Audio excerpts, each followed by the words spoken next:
से एक बार हम प्रभु के दास मत्थियस बेटे को भी धन्यवाद देते हैं कि मुझे फिर से एक बार वचन जो हम सीखे हैं उसे मैं आप लोगों के बीच में बता सकूं, इसके लिए हम प्रभु को धन्यवाद देते हैं। और हम सीधे अब प्रभु के वचन की ओर चलते हैं, क्योंकि समय बहुत थोड़ा रह जाता है और हम चाहते हैं कि जो कुछ हम सीखे हैं उसको हम हर एक बातों को आपको बता सके। सो प्रभु का बहुत बहुत धन्यवाद, और आप लोगों को भी कि आप लोग आज भी मुझे सुनने के लिए अपना समय को दे रहे हैं, प्रभु की आराधना करने के लिए। और ये सुबह के समय प्रभु जो है एक एक के मनों को तैयार करे, ताकि वचन जो है जो हम लोग सीखेंगे वो ग्रहण योग्य हो सके। और आइए हम प्रार्थना करते हैं। प्यारे प्रभु जी, हम धन्यवाद देते हैं, और सचमुच प्यारे प्रभु जी, मैं अभी अपने आप को आपके हाथ में सौंपती हूँ। जब आपने मुझे एक अवसर दिया फिर से, तो मैं अच्छे से अपने बातों को बताने वाली हो सकूं। हर प्रकार के डर, भय और प्रभु निराशा वाली बातें मेरे भीतर से दूर करिए, और मैं अपने वचन को अच्छे से बता सकूं, और मैं पौलुस के समान प्यारे प्रभु कह सकूं। तेरे वचन में जो पौलुस कहते हैं कि जब वो प्रचार करने निकलते थे तो कोई लुभाने वाली बातें वे नहीं बोलते थे, और सिर्फ परमेश्वर की सामर्थ से बोलते थे। सो प्रभु आज भी मेरी सहायता कर कि मेरे वचनों में प्यारे प्रभु तू मेरे मन में अपने सामर्थ को, हम अपने बुद्धि और अपने ज्ञान को डाल दीजिए, ताकि हम अच्छे से अपने संदेश को बता सके। आज जो कुछ भी आपने मुझे दिया है, मैं अच्छे से प्यारे प्रभु तेरे लोगों के बीच में बांट सकूं। तेरा वचन है प्रभु जी, पवित्र आत्मा जी मेरी सहायता करिए, ताकि सब बातों में हम प्रभु के वचनों को सिखा सके। प्रभु के नाम से मांगते हैं, सुन लीजिए और दया से ग्रहण कर लीजिए। आमीन। प्रभु का धन्यवाद हो। ये आज हम लोग जो मिलकर सीखेंगे, आज हम इसहाक के बारे में आप लोगों को, पिछले बार हम नए नियम से बताए थे फिलमोन के बारे में। और सचमुच मेरे प्रिय प्रभु के लोगों, जब हम किसी भी चरित्र के बारे में बताते हैं सुषमा वचनों से, तो एक एक चरित्र जो है प्रभु के दृष्टि में बहुत महान है, और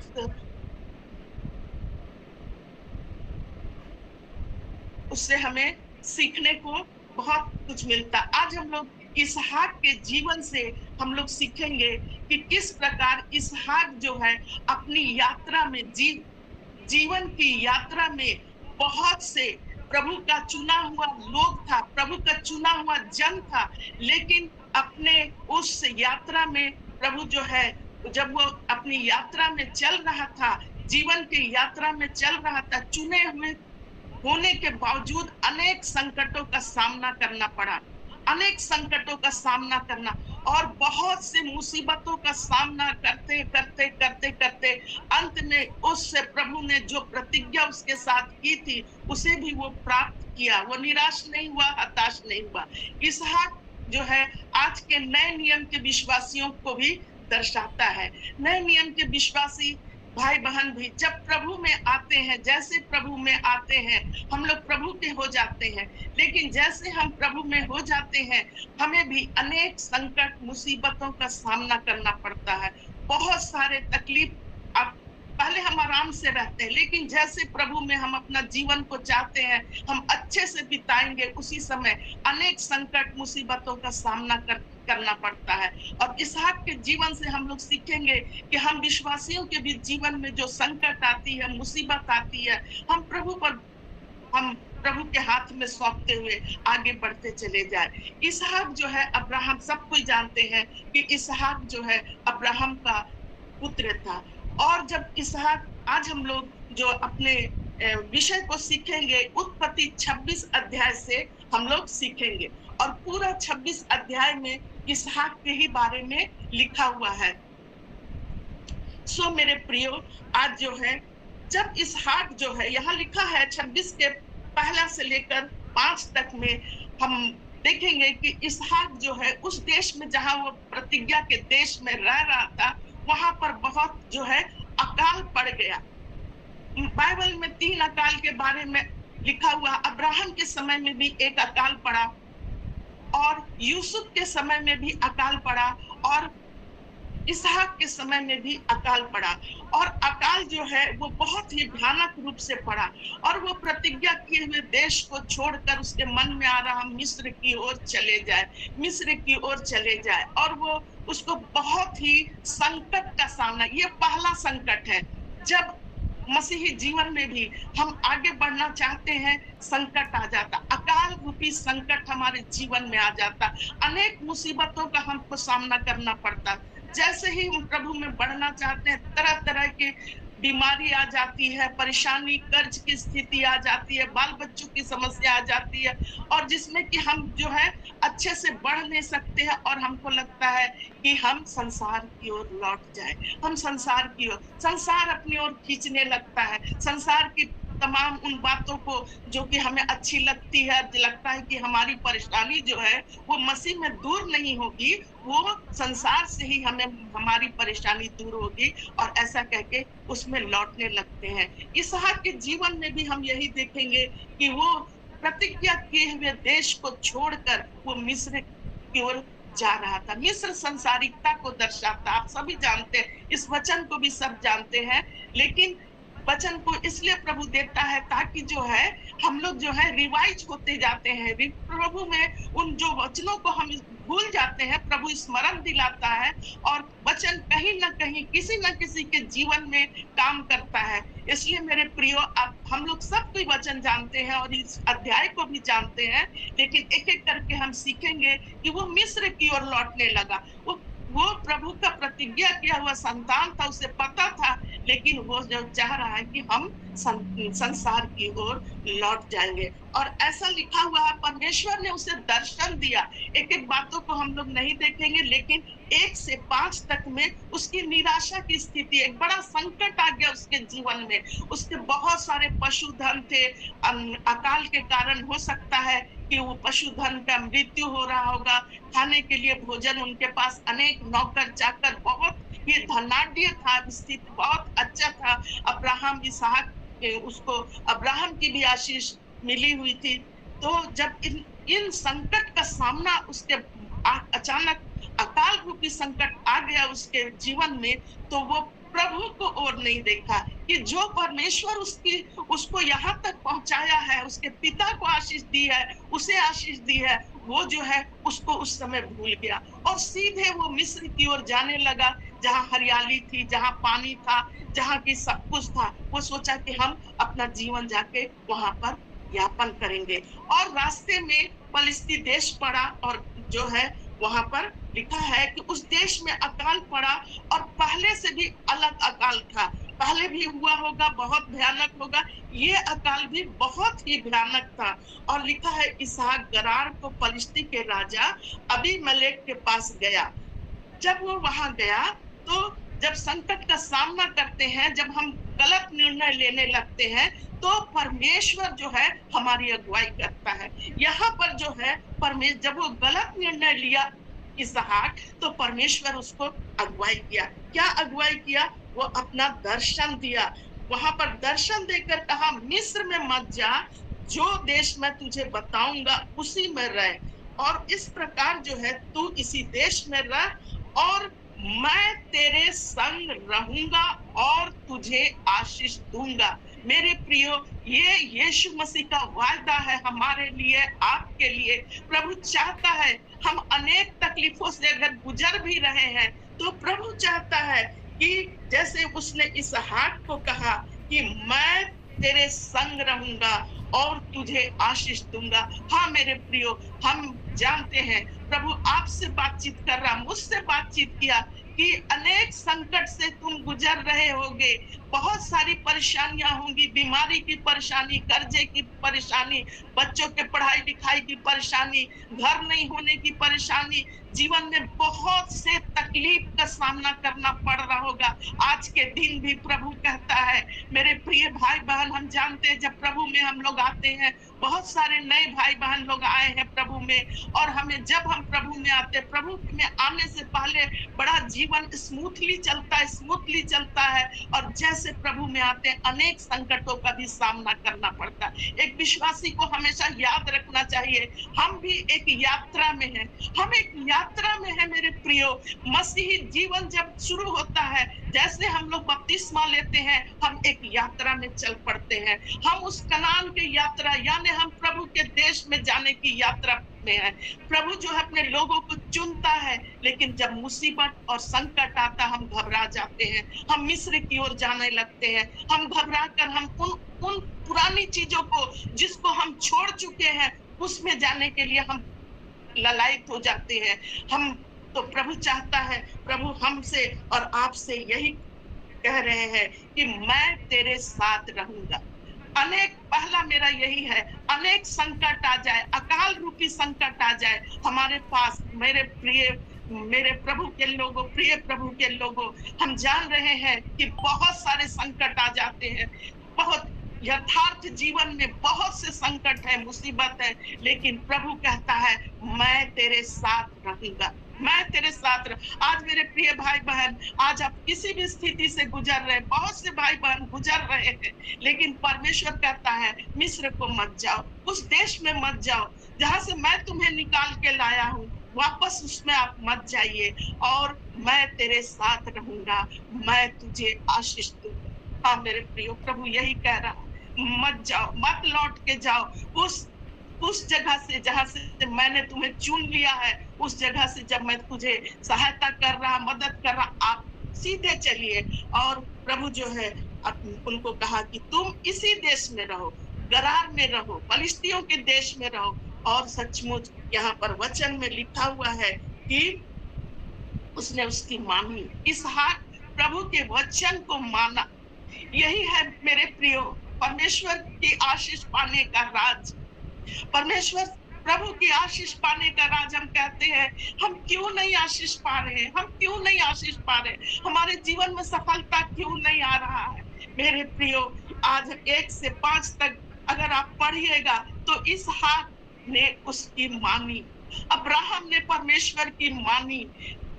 जब हम प्रभु की आज्ञाओं का, विधियों का, उसके नियम का पालन करते हैं तो परमेश्वर जो है अपने स्वर्ग के झरोखों को खोलकर हमें आशीष देता है, बुद्धि देता है, ज्ञान देता है, परमेश्वर के राह में चलने के लिए हमारी मदद करता है। सो मेरे प्रियो, यहाँ पर लिखा है अब मैं आशीष दूंगा, और उसके बाद लिखा है कि जो वो प्रतिज्ञा को बताता है कि मैं तेरे पिता से प्रतिज्ञा किया हूँ, वही प्रतिज्ञा तुम्हारे साथ भी है। हम प्रतिज्ञा के संतान हैं मेरे प्रियो। अब्राहम की आशीष हम लोग के ऊपर है, पूरे कुल के ऊपर, पूरे संसार के ऊपर है अब्राहम की आशीष। सचमुच हम लोग, बहुत से लोग नहीं समझ पाते हैं कि अब्राहम की आशीष हमारे ऊपर कैसे है। अब्राहम से प्रभु ने जो कुछ भी प्रतिज्ञा किया, वो प्रतिज्ञा, वो आशीष सारे नए नियम के विश्वासियों के ऊपर भी है, क्योंकि अब्राहम भी मसीह के कुल का ही। पर एक वचन को हम झट से आप लोगों के बीच में हम पढ़ देते हैं, जिससे कि और भी हमें स्पष्ट रीति से पता चलेगा कि कैसे हम अब्राहम की आशीष हम पर है। क्योंकि जब हम कभी किसी को बताते हैं वचन को, तो वो लोग कहते हैं अब्राहम की आशीष कैसे हम पर है। सो मेरे प्रियो, मत्ती 1:17 में जहाँ पर यीशु मसीह का वंशावली है, वहां पर ऐसा लिखा, बहुत से लोग वंशावली नहीं पढ़ते हैं, उसमें भी बहुत आशीष छुपी हुई है। और 17 पद में लिखा, इस प्रकार अब्राहम से दाऊद तक 14 पीढ़ी, और दाऊद से बेबीलोन को बंदी होकर पहुंचाने जाने तक 14 पीढ़ी, और बंदी होकर बेबीलोन को पहुंचाने के समय से मसीह के समय तक 14 पीढ़ी। यानी कि हमारा प्रभु यीशु मसीह वो जो है उसी पीढ़ी से है। प्रभु का अनुग्रह और आशीष हो कि हमको अब्राहम की यही आशीष, यीशु मसीह जो है इसी कुल से पैदा हुए, दाऊद के संतान कहलाओ। दाऊद जो है वो अब्राहम के कुल से, और इस प्रकार जो है ये अब्राहम की आशीष सारे मसीह के कारण, प्रभु यीशु मसीह के कारण सारे विश्वासियों पर, नए नियम के विश्वासियों पर भी प्रभु की आशीष है। यही है अब्राहम की आशीष। और सचमुच जब हम परमेश्वर की बात को सुनते हैं तो हम जो है आशीष को प्राप्त करते चले जाते, प्रभु की अगुवाई को प्राप्त करते, प्रभु की बुद्धि को प्राप्त करते। प्रभु का वचन कहता, तू अपने समझ का सहारा ना लेना, वरन संपूर्ण मन से यहोवा पर भरोसा रखना। मेरे प्रियो, आज के मेरे संदेश में ये भी है एक बात कि हमारे पास कितना भी संकट आए, मुसीबत आए, हमारा भरोसा कभी भी परमेश्वर से हटने ना पाए। हम मजबूत विश्वासी के समान बने। मेरे प्रियो, आज मैं आप लोगों को एक बात बोलना चाहती हूँ।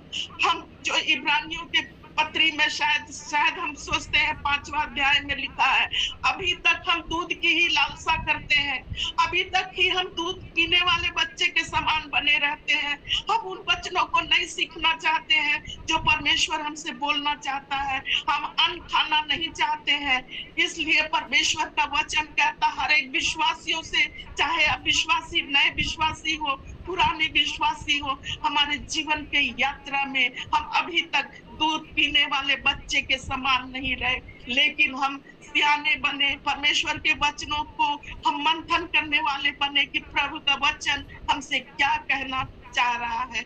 वचन को सुनकर उसके ऊपर चलने वाले हो। सो मेरे प्रिय भाई और बहनों, हम अन्न खाने वाले विश्वासी बने। प्रभु का वचन को हम लोग रोज रोज प्रिय दासों के द्वारा, बहुमूल्य दासों के द्वारा जो सुनते हैं, अपने जीवन में लागू करते चले जाए। सो इसहाक ने परमेश्वर की सुनी, उस देश में ही रहा और परमेश्वर ने उसे आशीष दिया।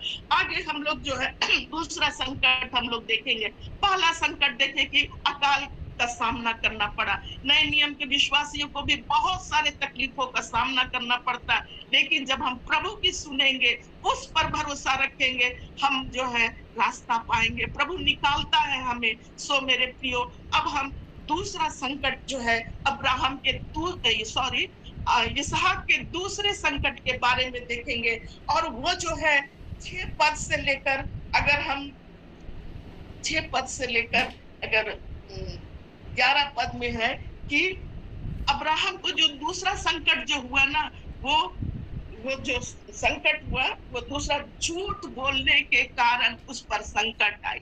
झूठ बोलने, स्वार्थी जीवन बिताने के कारण। मेरे प्रियो, झूठ बोलना बिल्कुल खराब है। हम सोचते हैं कि हम झूठ बोलकर सब काम कर सकते हैं। नहीं मेरे प्रियो, झूठ बहुत खराब चीज है।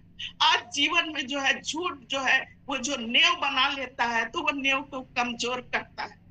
पत्नी पति के रिश्ते में झूठ बोलते हैं, पति पत्नी के रिश्ते में दोनों एक दूसरे से, बहुत घर में बच्चे झूठ बोलते हैं। मतलब एक स्थिति ऐसी हो जाती है, लेकिन हमें इसका भी सामना करना है। आज बहुत से लोग इस झूठ के कारण परिवार नष्ट हो गया, लेकिन इसहाक भी झूठ बोला। झूठ बोलने के कारण उस पर बहुत बड़ी समस्या आई। और वो क्या समस्या थी मेरे प्रियो, कि वो जो है अपनी पत्नी को, जब वो समझ गया कि हमको इसी देश में प्रभु रहने बोल रहा है, तो अपनी पत्नी को बोला कि हम जो है लोग पूछेंगे तो कहना कि तुम मेरी बहन हो, और भाई बहन के रिश्ते के कारण मैं बचा रहूंगा। ये एक झूठ बोला। ऐसा झूठ नहीं बोलना चाहिए। ये जो है मेरे प्रियो, अभी मेलेक जो वहां का राजा था गरार का, उससे वो झूठ बोला कि ये मेरी बहन है। पत्नी को बहन बनाया, समस्या को जो है वो छिपा दिया।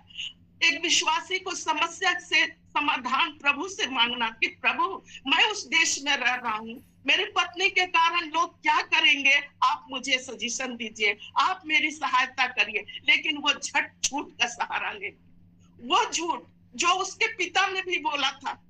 उसके पिता ने भी यही बोला था कि फिरौन को कि ये मेरी बहन है, वही झूठ उसके पुत्र ने बोला। आज मैं बोलना चाहती हूँ मेरे प्रियो, मैं उन तमाम प्रभु के दास नहीं, उन तमाम पिताओं को बोलना चाहती हूँ कि आप अपने बच्चों के लिए एक रोल मॉडल है।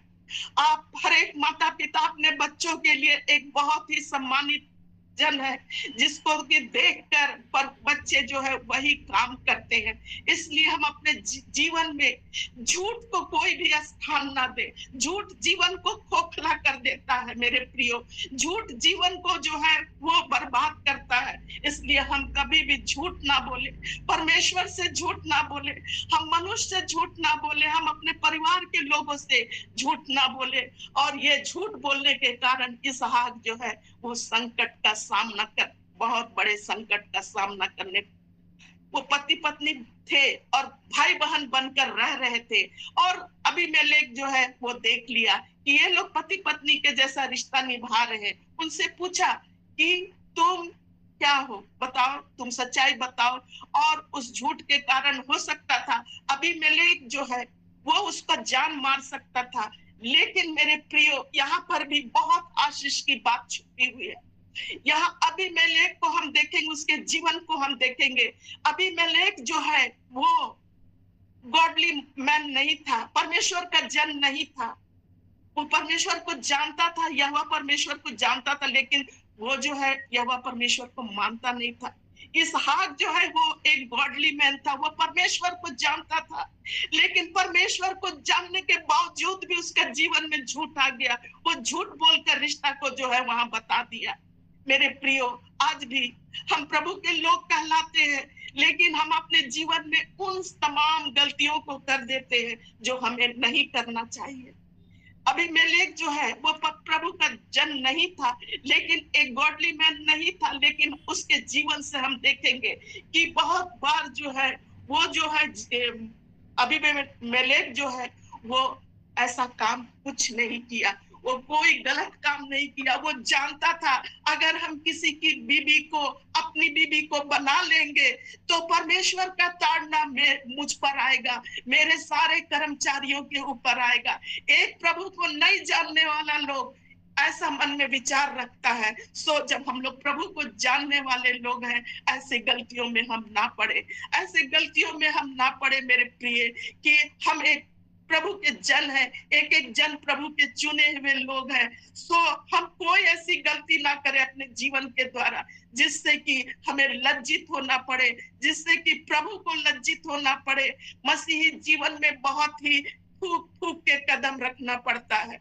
सो अबीमेलेक जो है से हम यही सीखते हैं, वो प्रभु का जन नहीं था, लेकिन परमेश्वर का डर उसके हृदय में था। उससे पता था कि अगर हम किसी के साथ अनैतिकता का काम करेंगे तो परमेश्वर की ताड़ना आती है। सो यहाँ पर मेरे प्रियो, एक ताड़ना से बचना है, हमें ऐसे ताड़नाओं से बचना है। परमेश्वर नहीं चाहता है कि हम ऐसे ताड़नाओं, हम पर ऐसा ताड़ना आए। सो मेरे प्रियो, इससे हम यही सीख सकते हैं, हम अपने जीवन में किसी किस्म के झूठ को ना बोले, हम सच्चाई का सामना करें। प्रभु का वचन कहता है तुम सत्य को जानोगे, सत्य तुम्हें स्वतंत्र करेगा। हम उस सच्चाई का सामना करें, प्रभु के हाथ में सौंप दे कि प्रभु हम क्या करें, प्रभु हम क्या करें, और प्रभु रास्ता दिखाता है। सो अबीमेलेक जो है इसके कारण उसको आशीष मिला, उसको नष्ट प्रभु ने नहीं किया, उसको नष्ट प्रभु ने नहीं किया, अबीमेलेक को प्रभु नष्ट नहीं किया। सो मेरे प्रियो, जो है दूसरा संकट हम लोग देखे कि झूठ बोलने के कारण वो जो है मृत्यु के मुंह में जाने से बच गया, जो चला जाता, लेकिन परमेश्वर उसकी सहायता की। आइए हम तीसरे संकट के बारे में हम पढ़ेंगे कि तीसरा संकट क्या आता है। और जो है वो यहाँ पर हम 12 पद से लेकर अगर हम 14 पद तक, 15 पद तक, हम 14 पद तक पढ़ेंगे तो वो जो है कि इसहाक जो है परमेश्वर की आज्ञा का पालन किया और उसी देश में रहा और जोता बोया और उसको बहुत आशीष मिला। जोता बोया, जब हम प्रभु की आज्ञा का पालन करते हैं मेरे प्रियो, तो सचमुच प्रभु जो है हमारे लिए आशीष का द्वार को खोल देता है। यहाँ पर लिखा है इसहाक ने उस देश में जोता बोया और उसी वर्ष 100 गुना फल पाया, यहोवा ने उसको आशीष दी, उन्नति हुई, सब चीज में उन्नति हुई। प्रभु के मार्ग में चलते हुए तकलीफ मुसीबत का सामना करना पड़ता है। ये एक निश्चित है कि बहुत सी मुसीबत का सब लोग के जीवन में आता है और उसी संकट से हम लोग पार होते हैं, उस जीवन से हम लोग पार होते हैं। यहाँ कितनी बहनें हैं जिनके पति बीमार रहते हैं, है ना। हमारी पारदेन बहन जो कि हमारे नामकुम से है, वो भी इसी समस्या से बीमारी, उनके पति बीमार, तो भी वो प्रभु के रास्ते पर चल रही। संकट मुसीबत ऐसे ऐसे कितने बहन भाई अपने, बहुत से बीमारी है, बहुत से तकलीफ है, उन सब से कर्जे की स्थिति है, उन सब से हम उसी पर लिपटे नहीं रहते हैं, दूसरे मार्ग में नहीं चले जाते हैं, लेकिन हम प्रभु के मार्ग में जब चलते हैं तो यहाँ लिखा हुआ है कि उसी साल वो वहां पर जोता बोया, उस परदेश में, उस जगह में जो परदेशी का जगह था, वहां पर वो जोता बोया और वहां पर वो 100 गुना आशीष पाया। हम भी जब अपने वचनों को सुनाते हैं, सचमुच अरे मेरे प्रियो, हम तकलीफ में मुसीबत में रहते हुए जब वचन को सुनाते हैं, वो 100% आशीष जैसे इसहाक को मिला, हमको मिलेगा, आपको मिलेगा। कठिनाइयों के बावजूद हम घुटनों में आएंगे, कठिनाइयों के बावजूद हम प्रभु को देखेंगे, भरोसा करेंगे, ओ प्रभु के 100% आशीष हम पर आएगी। मेरे प्रियो, आज हम एक सवाल पूछना चाहते हैं। हम टीचर हैं, अक्सर हम अपने विद्यार्थियों से सवाल पूछते हैं और उसी प्रकार हम माता समाज में भी अपने प्रिय बहनों से के जीवन से भी हम हमेशा हम वहां पर सवाल पूछते हैं। आप लोग से भी पूछना चाहते हैं, हम कितने प्रतिशत के विश्वासी आज तक बने हैं? क्या हम अभी तक 30% के विश्वासी हैं? क्या हम 60% के विश्वासी हैं? या हम 100% विश्वासी बन चुके हैं?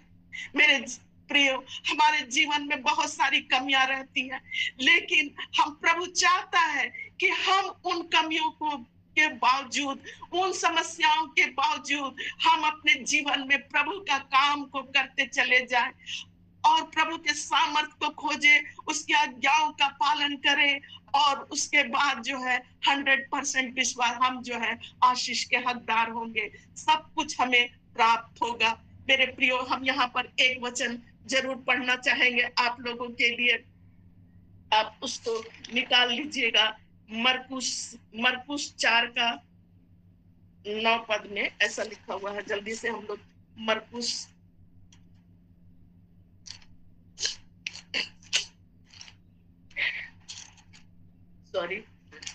मरकुस 4 का, किसी को भी मिल जाता है तो पढ़ सकते हैं। मरकुस 4 का 19 पद में ऐसा लिखा हुआ है, और संसार की चिंता और धन का धोखा और अन्य वस्तुओं का लोभ उसमें समाकर वचन को दबा देता है और वह निष्फल रह जाता है। आज मेरे प्रियो, जो वचन सुनाया जाता है जिसके कारण हम 100% के विश्वासी बन सकते हैं, लेकिन हम नहीं बन पाते हैं। क्यों नहीं बन पाते हैं? उसका आंसर इसी हमारे प्रिय, हमारे दासों के द्वारा भी बताया गया है और प्रभु का वचन आज हमसे बता रहा है 19वें पद में कि संसार की चिंता में हम खोए रहते हैं, प्रभु पर भरोसा नहीं करते हैं, धन का धोखा और अन्य वस्तुओं का लोभ समाकर वचन को दबा देता है। आज हम वचन जो है, इन सब ये 3 प्रकार के जो है, उस सब को हम अपने जीवन से, संसार की चिंता को दूर करें और धन प्राप्ति की ओर दौड़ते चले। धन जरूरी है हमारे लिए, हर क्षेत्र में धन जरूरी है, लेकिन उसी के पीछे हम अपना दीवानापन ना रखें। और यहाँ पर लिखा हुआ है कि अन्य वस्तुओं का लोभ, हम लोग जो है उसी में लगे रहते हैं, जिसके कारण हम 100% विश्वासी नहीं बन पाते हैं। अभी तक हम वही दूध पिए हुए विश्वासी बने रहते हैं कि हम चाहते हैं सिर्फ हमें बोतल में दूध मिले और हम पीते चले जाए, उसी को पीते चले जाए और उसी से खुश रहे। सो प्रभु का वचन हमें कहता है, इसहाक 100% का विश्वासी बना, हमें भी आज वैसा ही बनना है। प्रभु के राह में जो रोड़े हैं, समस्याएं हैं, परेशानी है, उन सब से भी हटकर हम और प्रभु को खोजते चले जाए। इब्रानियों के इसमें अगर आप पढ़िएगा, पहला अध्याय, दूसरा अध्याय, तीसरा अध्याय, चौथा अध्याय, पांचवा अध्याय, सब में लिखा है और बढ़ते चले जाए, और ध्यान लगाए, और प्रभु में उन्नति करे। हर अध्याय में इसी प्रकार लिखा हुआ है। हमसे भी प्रभु आपसे हमसे यही चाहता है, जब हम मसीही जीवन को ग्रहण किए हैं, और बढ़ते चले जाएं, और उन्नति करते चले जाएं, और प्रभु का ध्यान करते चले जाएं, और सचमुच हम 100% विश्वासी हम जरूर बनेंगे मेरे प्रियो। और आगे का वचन में हम देखते हैं कि परमेश्वर जो है हमें बताना चाह रहा है इस वचन के माध्यम से। 15 से लेकर अगर हम 19, 21, 22 तक पढ़ेंगे, जब धन संपत्ति बहुत सारी हो जाती है, प्रभु जो है इफरात से हमें दे देता है, तो लोग जो है वो जलन भी रखने लगते हैं, और बहुत सारे डाह आ जाती है, डाह की स्थिति, जलन की स्थिति आ जाती है। मेरे प्रियो, जब हम प्रभु हमें बढ़ाता है, आशीषों को दे देता है, सचमुच बहुत से लोग जो है मन में जो है पता नहीं क्यों ऐसा होता है कि जलन रखने लगते हैं। इसहाक के साथ भी एक और चौथी प्रकार के संकट है, लोग उससे जलन रखने लगे, वहां के निवासी उससे जलन रखने लगे। वाह, अभी आया और अभी से इतना बढ़ गया। जब विश्वासी जीवन में भी बहुत से लोग जो है बढ़ते चले जाते हैं, तो विरोधी लोग जलन रखने, उन जलन से हम ना घबराए। प्रभु का वचन आज इसहाक के माध्यम से हर एक विश्वासियों को इस जलन की आत्मा से जो है सामना करना पड़ेगा। बहुत से लोग उन्नति का कारण बनते हैं, बहुत से लोग जलन रखते हैं, हर क्षेत्र में हमें इतना जलन देते हैं, इतना हमारे लिए जो है ऐसे ऐसी बातों को बोलते हैं जिससे हृदय जो है टूट जाता, हम आगे नहीं बढ़ पाते। इसहाक के जीवन में भी उनके गाय बैल धन संपत्ति को देखकर लोग जलन रखने। आज जो है अगर विश्वासी लोग, अगर आप जलन से परेशान हो रहे हैं, अगर आप अड़ोस पड़ोस में, अगर अपने ऐसे जीवन में अपने हमारा उस पड़ोस मुंह से निकल गया, अपने जीवन में आप जलन से परेशान हैं, तो प्रभु पर भरोसा रखिए, उस को भी प्रभु मिटा देगा। अपने बैरियों को, यहाँ पर लिखा, जब प्रभु प्रसन्न होता है, बैरियों से, शत्रुओं से भी मेल करा देता। सिर्फ हम प्रार्थना करें, सिर्फ हम प्रार्थना करें, प्रभु जो है इस जलन रखने वाले लोगों से प्रभु जो है बचा के रखेगा। और यहाँ पर लिखा है, फलिस्ती उससे डाह करने लगे, और उनका धन संपत्ति जो था ना, कुआं के कारण, बहुत सारे कुआं, उस समय कुआं का जमाना था, लोग कुआं खोदवाते थे। उनके पिता के जमाने में जो कुआं खोदा हुआ था, जिससे मवेशी पानी पीते थे, और वे लोग जो है वहां के फलिस्ती लोग उसको कुआं को बंद करने लगे। आज भी हम बहुत से लोग हमारे आशीषों को रोकना चाहते, प्रभु ने जो दिया है उसको रोकना चाहते, शब्दों के द्वारा हमें घायल करना चाहते। मेरे प्रभु के लोगों, परेशान ना हो, अपने समस्याओं को प्रभु के चरणों में रखिए, घुटना टेक कर प्रार्थना करिए। हमारे विरोधियों के लिए कभी भी नष्ट होने के लिए हम प्रार्थना ना करें, हम प्रार्थना करें, हे प्रभु इन्हें क्षमा कर, हे प्रभु इन्हें क्षमा कर, उनको आशीष दे, उनको आशीष दे। हाँ प्रभु, प्रभु के लोगों, मेरे प्रिय प्रभु के लोगों, परमेश्वर का वचन आज आपसे और हमसे यही कहता है, हम क्षमा कर दे। यहाँ पर लिखा हुआ है, हर एक कुएं का उनके पिता ने नाम रखा था। एक कुआं था जिसका नाम था, मेरे प्रियो, उस कुआं का नाम था कि यहाँ पर लिखा ऐसे मतलब होता है झगड़ा। ऐसे एक कुआं का नाम रखा गया था, ऐसे झगड़ा। आज भी हमारे जीवन में झगड़ा आते हैं, विरोध आते हैं, विश्वासियों से लोग झगड़ते हैं, बहुत किस्म का झगड़ा करते हैं, आगे बढ़ने नहीं देते हैं। हम परेशान ना हो, इसहाक के जीवन में भी आया। हम शुरू में ही बताए कि इसहाक के जीवन में जो जो संकट आया वो प्रभु को देखा, और इसहाक जो है नए नियम के विश्वासियों को दर्शाता है। मेरे प्रियो, आज भी हमारे जीवन में, अगर आपके जीवन में भी ऐसे ही लोग झगड़ रहे हैं, प्रभु पर भरोसा रखिए, हमें झगड़ने की आवश्यकता नहीं है। प्रेम से बोलिए और प्रभु के चरणों में अपने समस्या को रखे। और लोगों ने उससे झगड़ा किया, उस कुआं को भर दिया, उस ऐसे को, उस वो झगड़ा मचाने लगे। फिर और एक कुआं उसके जीवन में वहीं पर खोदा गया, जो उसके पिता के समय में खोदा जाता था, बंद कर देते थे। फिर और एक कुआं, और अगर आप पूरे अध्याय को पढ़िएगा, एक और कुआं, उस कुएं का नाम सितना रखा गया। सितना, जिसका अर्थ है विरोध, विरोध है, संघर्ष है।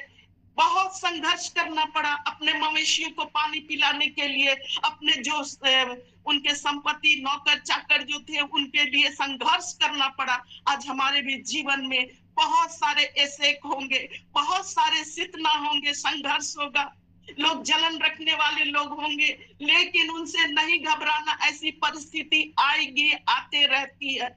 हम चाहते हैं मेरा जीवन में सब कुछ स्मूथली चले, कुछ भी परेशानी ना आए, कुछ भी झंझट ना आए। मेरे प्रिय प्रभु के रास्ते पर चलते हुए ऐसी स्थिति आएगी, और उसी से निपटने के लिए प्रभु आज का वचन में आपसे और हमसे और आपसे यही सिखाना चाह रहा है। अनेक फितना आ जाए, अनेक जो है ऐसे हमारे जीवन में आकर हमको परेशान करे, लेकिन हमें भरोसा प्रभु पर रखना है। उनको उस संघर्ष को हमें चलाते जाना है, विरोधियों के लिए प्रार्थना करना है, सिर्फ प्रार्थना करना। प्रभु यीशु मसीह क्रूस पर से प्रार्थना किए, हे पिता इन्हें क्षमा कर, और वही जो है हमें भी करना, प्रभु इन्हें क्षमा कर और मेरे लिए आप रास्ता निकालिए। और जब वो इतने परिस्थितियों से जूझ रहा था मेरे प्रियो, तो प्रभु ने एक उस समय इसहाक ने एक और कुआं खुदवाया, और उस कुएं का नाम ओ रहबोत रखा। रहबोत मतलब होता है चौड़ा स्थान, एक सुंदर स्थान। हमेशा हम झगड़े में नहीं रहेंगे, हमेशा हम परेशानियों में नहीं घिरे रहेंगे। प्रभु आपको और मुझे उस रहबोत की आशीष को भी दिया है। ओ प्रभु, आप लोग जब ये वचन को सुन रहे हैं, आप जरूर महसूस कर रहे होंगे कि हमारे जीवन में भी परेशानियों के बाद रहबोत की आशीष आई, रहबोत की आशीष आई, रहबोत की आशीष आई। मेरे प्रियो, हर एक के जीवन में प्रभु उस रहबोत की आशीष को देना चाहता है। एक एक के जीवन में अगर अभी तक आपने उस रहबोत की आशीष को नहीं प्राप्त की है, प्रभु जरूर देगा। आपके घरों में शांति देगा, आपके महलों में शांति आ जाएगी, आपके विरोधी जो है आपसे बहुत अच्छे से बात करेंगे। सो मेरे प्रिय लोगों, रहबोत की आशीष जो है हर एक विश्वासियों के जीवन में प्राप्त होती है। प्रभु आपको चौड़े स्थान पर रखेगा, प्रभु आपको अच्छे, आपके सेवकाई को प्रभु बहुत ऊंचे पर, आपके बाल बच्चों को रहबोत की आशीष मिलेगी, आपको घर को रहबोत की आशीष मिलेगी, आपके महलों में रहबोत की आशीष मिलेगी। प्रभु हर समय हमारे और आपके जीवन में सितना नहीं है, ऐसे नहीं रहने देता है। इन सब से उबार कर प्रभु के पर हम भरोसा रखते हैं, तो हमें वो रहबोत की आशीष मिलती है। आज ये रहबोत की आशीष मैं प्रभु की दासी होने के कारण प्रभु से यही प्रार्थना करती हूँ, हमारे प्रिय भाई बहन जो बहुत समस्या से गुजर रहे, हर एक के घरों में प्रभु के सामने में झुक जाए, और रहबोत की आशीष आपके घराने पर,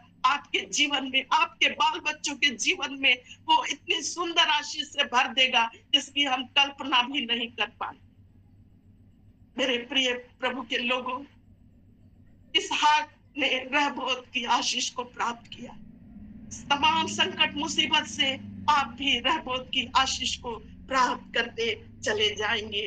और उसके बाद हम जो है समय को देखते हुए भी हम ये कर रहे हैं, चल रहे हैं। तो मेरे प्रिय लोगों, और हम देखेंगे कि वो जो है अब अपने उस गरार से बहुत जब आशीष मिला, उस गरार देश से निकलकर बेशर्बा की ओर गया। वो प्रभु का स्थान है। हम भी बहुत से परेशानियों से जूझते हैं, और फिर प्रभु के घर की ओर जब हम उस शांति वाले स्थान में हम जाते हैं, और जब हमारे घरों में शांति आ जाती है, हमारे महलों में शांति आ जाती, भजन संहिता के अनुसार, ओ प्रभु सचमुच उस समय जब हमारे बाल बच्चे उन्नति करते हैं, जब सारे चीज अच्छे रहते हैं, प्रभु को भूलना नहीं है, प्रभु को भूलना नहीं है। जैसे इसहाक ने वेदी बनाया, मेरे प्रिय भाई बहनों, 25:11 से यहाँ पर 23 से लेकर 25 तक में यही लिखा हुआ है कि वो वेदी बनाया और परमेश्वर को धन्यवाद दिया। आज हर एक घरों में ये धन्यवाद की वेदी को रहना ही है।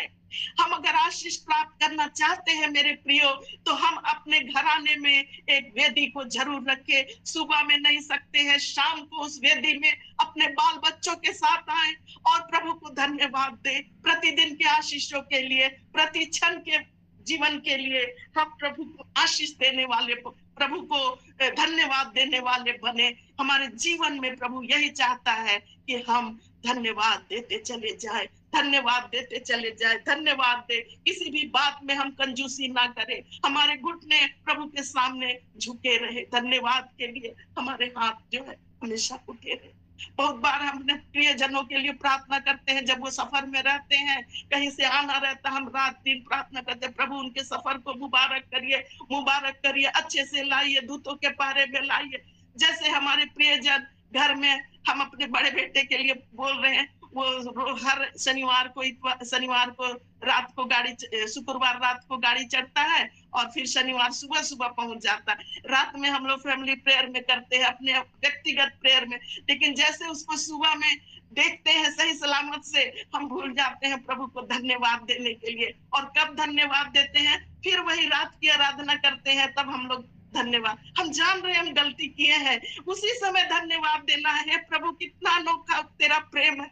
आज वो बहन कितना सुंदर गा, तू ही मेरा सर्वस्व, यीशु मेरे सब कुछ है, सब कुछ। हम तेरी आराधना करें, तेरी स्तुति करें। ये गाना को लगता हम बार बार सुने अपने जीवन में, बार बार तेरी आराधना करें। तू ही हमारा सर्वस्व है प्रभु जी। सचमुच प्रभु का धन्यवाद हो कि हम हर परिस्थितियों के लिए प्रभु को धन्यवाद देने वाले बने। मेरे प्रियो इसहाक ने धन्यवाद दिया और फिर से वो कुआं खोदा, आशीष के लिए कुआं खोदा, और जो कुआं खोदा उसमें लड़ाई झगड़ा नहीं हुआ। और हम जो है यहाँ 26वें पद से लेकर अगर 33वें पद तक पढ़ेंगे मेरे प्रियो, तो वो जो उसको उस देश से निकाल दिया गया था, जब इतना वहां पर उसके वो बढ़ गया था इसहाक, तो वहां के राजा बोले तुम अपने ही देश चले जाओ, वहीं जाओ, यहाँ पर तो तुम बहुत फूल रहे हो, फल रहे हो। तो सचमुच वो चला गया, सब कुछ छोड़कर चला गया, वो शर्बा की ओर चला गया। तो वहां पर अबीमेलेक अपने कर्मचारियों के साथ आकर उससे मेल मिलाप किया। मेरे प्रियो पिछले बार भी हम आप लोगों को बताए थे, जब यहोवा परमेश्वर जिससे प्रसन्न होता है, शत्रुओं से भी मेल मिलाप करवाता है। उनके शत्रु जो उनको वहां के लोग जो उनको शत्रु समझ रहे थे कि इतना फूल रहा फल रहा है, तो शत्रु समझ रहा था, लेकिन वे लोग आए कि सचमुच इनका परमेश्वर यहोवा इनके साथ है। आज हमारे जीवन में क्या गवाही भी, एक एक विश्वासियों का जीवन का गवाही ऐसा होना चाहिए, अगल बगल के लिए हम आदर्श बने, लोग ये कहे सचमुच इनका परमेश्वर इनको आशीष देता है, सचमुच इनका परमेश्वर इनके साथ रहता है, मुसीबत में तकलीफ में सब जगह इनके साथ रहता है। सो मेरे प्रियो अबीमेलेक आए और उनसे संधि किए, मेल मिलाप किए। आज भी प्रभु चाहता है हम मेल मिलाप कर ले। अगर हम मेल मिलाप नहीं किए हैं तो प्रभु चाहता है हम अपने उन लोगों से जिससे आज तक हम रूठे हुए हैं, प्रभु का वचन कहता है उनसे मेल मिलाप कर ले। अभी थोड़ा दिन पहले पास्टर शाउल के द्वारा हम लोग सुने थे, मेल मिलाप की सेवा हमें करना है। धन्य है जो मेल कराते हैं, परमेश्वर को देखेंगे, परमेश्वर जो है उनके सहायता करता है, मदद करता है। इसलिए हम अगर किसी से रूठे हैं, अगर हमसे कोई रूठा है, अगर वो मेल मिलाप करना चाहता है तो मेल मिलाप करे। बहुत बार हम घमंड के कारण मेल मिलाप नहीं करना चाहते। हाँ, अभी आए हैं मेल मिलाप करने, पहले तो हमको कितना सताए, कितना ही किए, अभी जो है नम्र बनकर आए। नहीं मेरे प्रिय लोगों, परमेश्वर नम्रता को चाहता है, परमेश्वर ऐसे लोगों को चाहता है जो नम्र बन जाए, उन तमाम बातों को भूल जाए, और जैसे वहां के राजा उनसे मेल मिलाप करने आए वैसा ही वे मेल मिलाप करे। और सचमुच ये बहुत सारे वचन है, लेकिन हम जो है प्रभु, हम चाहते हैं कि प्रभु जो है, आप लोग अभी हाल में ही आप नहीं याद कर रहे तो पास्टर शाहुल का वीडियो खोल कर देख लीजिएगा, मेल मिलाप की सेवा क्या है, मेल मिलाप के वचन क्या है। और प्रभु जो है उन वचनों से भी हाल में ही बातचीत किया। इसलिए प्रभु जो है चाहते हैं हर एक लोग मेल मिलाप करे। मेल मिलाप अपने पड़ोसियों से, अपने कलीसिया के लोगों से, अगर हम किसी से है, अपने घराने, सबसे पहले तो हम अपने घर के लोगों से मेल मिलाप करें। ये घर में ही बहुत सारी समस्या हो जाती है, बहुत से द्वंद्व चलते हैं घर में, लेकिन प्रभु चाहता है इन सब से हटकर हम मेल मिलाप करें, प्रभु का एक भी वचन चुकने ना पाए जिससे कि प्रभु की आशीष रुक जाए। और इसके बाद जो इसहाक ने क्षमा करके उन आशीष को और भी प्राप्त किया, हम भी वैसी हो प्रभु, हम भी क्षमा करें और प्रभु की रुकी हुई जो आशीष है उसको और भी अपने जीवन में, अपने घराने में, अपने बाल बच्चों के जीवन में उन आशीषों को हम प्राप्त करते चले जाए। आगे मेरे प्रिय प्रभु के लोगों, अब हम अंत करने जा रहे हैं कि प्रभु जो है बहुत सारे वो जल का सोता वहां पर मिला। हमको भी प्रभु ऐसी वो जो है दुश्मनों के सामने मेज बिछाता है। भजन संहिता 23 में है कि वो हमारे लिए शत्रुओं के सामने मेज बिछाता है, अच्छे चीजों से तृप्त करता है हर एक विश्वासियों को। हम शत्रुता है फिर भी प्रभु जो है उन सब से अलग हमारे लिए मेज बिछाता है, शत्रुओं के सामने हमारे सिर पर तेल डालता है। हम प्रभु जो है कितना भला परमेश्वर, हम भी गलती करते हैं लेकिन फिर भी प्रभु हमें नहीं छोड़ता, अपनी आशीष से भरपूर करता चला जाता है। सो मेरे प्रिय प्रभु के लोगों, अब आगे में हम देखेंगे इसहाक के जीवन में और एक संकट आया, इतना सुंदर। ये तो वो संकट को पार करते हुए जब वो चल गया, वो अब बुजुर्ग भी हो गया, वो जो है सारे संकटों को पार करते करते, मुसीबतों से लड़ते प्रभु की उपस्थिति में चलते, उसकी आज्ञाओं का पालन किया। कभी कभी आज्ञा का पालन नहीं भी किया तो भी उसको परमेश्वर नहीं छोड़ा। और अब जो है एक यहाँ पर 34वें पद से लेकर अगर हम 35वें पद तक हम लोग देखेंगे तो और भी उसे एक और संकट का सामना करने पड़ा। और वो संकट जो है कि वो संकट ऐसा है कि वो पारिवारिक शोक उसे मिला, परिवार के तरफ से एक उसको चोट पहुंचा, उसके बाल बच्चों के तरफ से उसको चोट पहुंचा। बहुत से प्रभु के लोग, प्रभु के संत लोग जीवन भर बहुत ही अच्छाई के साथ चलते हैं, लेकिन बाल बच्चों के गलती के कारण, बहुत सी कमजोरियों के कारण वे लोग जो है वो प्रभु में जो है वो बहुत दुखी हो जाते हैं, आत्मा में दुखी हो जाते हैं। वो अपने वचन का प्रचार ठीक से करने नहीं सकते, सोचते हैं जब हम प्रचार करेंगे, जब हम लोगों को बताएंगे, लोग कहेंगे पहले अपने घर को तो देखो। लेकिन यहाँ पर उसी प्रकार से इसहाक के जीवन में भी उसी प्रकार आया कि वो अपने पुत्र, बड़े पुत्र के कारण उसका जो है बहुत ही अधिक वो दुखी हो गया। क्या क्या किया उसके बड़े पुत्र ने? एसाव ने एक अन्य जाति लड़कियों से विवाह कर लिया। प्रभु के वचन सब कोई जानते थे, प्रभु अपने प्रतिज्ञा हुए संतान को चाहता है कि वे उसी में शादी करे, विवाह करे और अपने लोगों से ही संबंध बनाए। लेकिन इस एसाव जो है वो अपने माता पिता को दुखित करने के लिए, जानबूझकर दुखित करने के लिए, वो खुद जानता था कि हम क्या है, लेकिन वो अपने माता पिता को बहुत दुखित किया अपने कार्यों के कारण और अन्य जाति लड़कियों से विवाह कर लिया, जिसके कारण जो है वो उसके मन को बहुत खेद पहुंचा। इसहाक और रिबका के मन को बहुत खेद पहुंचा। मेरे प्रिय लोगों, इस अंतिम संदेश में हम यही बताना चाहते हैं, सचमुच जितने बेटे बेटियां भी अगर सुन रहे हैं, हम अपने माँ बाप को कभी भी दुखित ना करें, अपने माँ बाप को बहुत सम्मान दे, इज्जत दे, जो कि बहुत बहुत ही तकलीफ से हमें पालते हैं, पोसते हैं और वो चाहते हैं कि हमारे बच्चे जो हैं हमारे समान ही चले। हाँ प्रिय मेरे भाई बहनों, हम शुरू में ही बोले कि हर माता पिता अपने बच्चों के लिए एक रोल मॉडल है। हम उस वैसी परिस्थिति को आने दे और बच्चों के लिए प्रार्थना करें ताकि हमारे बच्चे जो है कभी भी भटक ना जाए। और यहाँ पर हम अंतिम एक वचन को पढ़ेंगे। वो वचन ऐसा है कि हमें वो वचन मिल नहीं रहा मेरे प्रियो, कि ऐसा लिखा हुआ है कि जो बच्चे जो है, हमें जब हम अपने बच्चों का विवाह शादी करते हैं तो सचमुच हर माता पिता को चाहिए कि उन वचनों को याद रखे। और ये वचन जो है इस प्रकार है, वो वचन हमें मिल नहीं रहा कि कहाँ पर लिखा हुआ है, आप लोग भी जानते हैं, दूसरा कुरिन्थियों में लिखा हुआ है, दूसरा कुरिन्थियों 6 का 14-15 में ऐसा लिखा हुआ, हम पढ़ दे रहे हैं मेरे प्रियो, कि अविश्वासियों के असमान जुए में ना जुटो।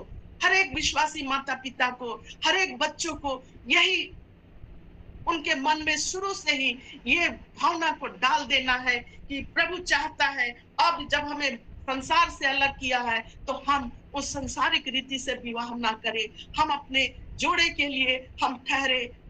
हाँ मेरे प्रियो, आदम जो है खोजने नहीं गया, ठहरा, प्रभु ने उसके लिए प्रबंध किया और प्रभु जो है यहाँ भी प्रबंध करेगा। प्रभु का वचन कहता है अविश्वासियों के समान असमान जुए में ना जुटो, क्योंकि धार्मिकता और अधर्म का क्या मेलजोल और ज्योति और अंधकार की क्या संगति।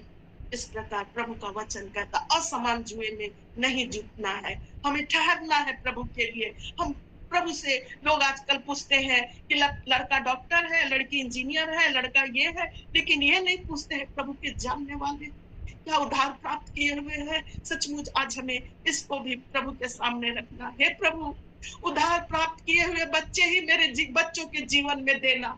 हाँ, प्रभु जरूर देगा, जरूर देगा।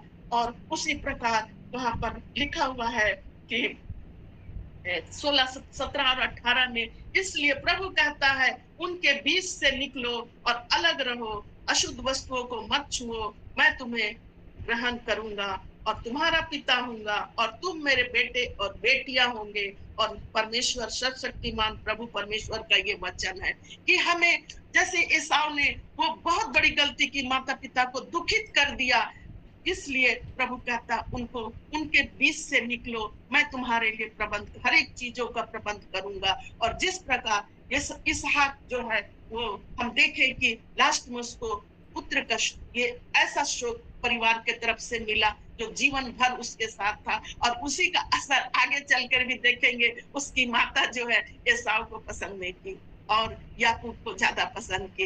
इसलिए जो है मेरे प्रियो, आज हम इसहाक के बारे में जो हम सीखे, एक मसीही जीवन में जब हम यात्रा करने निकलते हैं, जब हम उस स्वर्गीय देश की ओर धीरे धीरे धीरे धीरे संसार में बढ़ते हैं, तमाम संकट मुसीबतों का सामना करना पड़ता है, उससे हम ना घबराए, हम प्रभु की ओर आए। और दूसरी हम देखें, हमारे जीवन में झूठ का और फालतू बातों का कोई स्थान, हम सच को ही बोले प्रभु के सामने। इसहाक ने झूठ बोला और बहुत बड़े समस्या का सामना करना पड़ा, और हम 100% मसीही बने। हमारे जीवन में कोई भी कमी है, उन कमियों को छोड़ते हुए हम 100% वाले मसीही बने। संकट आती है, लेकिन वो जब प्रभु के सामने रखते हैं वो चली जाती है। और उसके बाद बहुत से सितना आएंगे, एसेक आएंगे, लेकिन प्रभु आपको और हमें उस रहबोत की आशीष को भी देता है। और मैं जानती, मैं विश्वास करती हूँ हर एक के जीवन में वो रहबोत की आशीष है, हर एक के जीवन में, बाल बच्चों के जीवन में वो रहबोत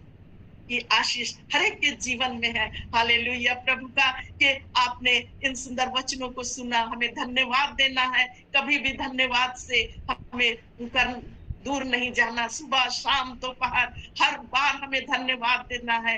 और अंत में हम देखें कि प्रभु जो है और भी आशीष देता, शत्रुओं से मेल मिलाप करा देता। संकट आते हैं, शत्रु आते हैं हमारे जीवन में, मेल मिलाप कराता है। और उसके पुत्र के द्वारा जो उसे हानि हुआ, बहुत बार ऐसी हानि हो जाती है। संत रहते हैं, विश्वासी रहते हैं, बड़े बड़े विश्वासी, लेकिन बच्चों के कारण बहुत से परेशानियों का सामना कर, उस समय भी प्रभु जो है हमारी सहायता करता है, आपको छोड़ता नहीं है। सो हमारे जीवन यात्रा में, अगर आपके जीवन यात्रा में इसहाक के समान तकलीफ है, तो हम परमेश्वर की ओर देखें, हमारा भरोसा उस पर रहे। जैसे इसहाक ने उसकी सुनी, उसकी आज्ञा मानी और उसे आशीष मिला, हम भी सिर्फ उसकी सुने, उसकी आज्ञा का पालन करें और बहुत आशीषों से भरते चले जाए। इस सुबह के समय प्रभु आप सबों को बहुतायत के साथ आशीष दे।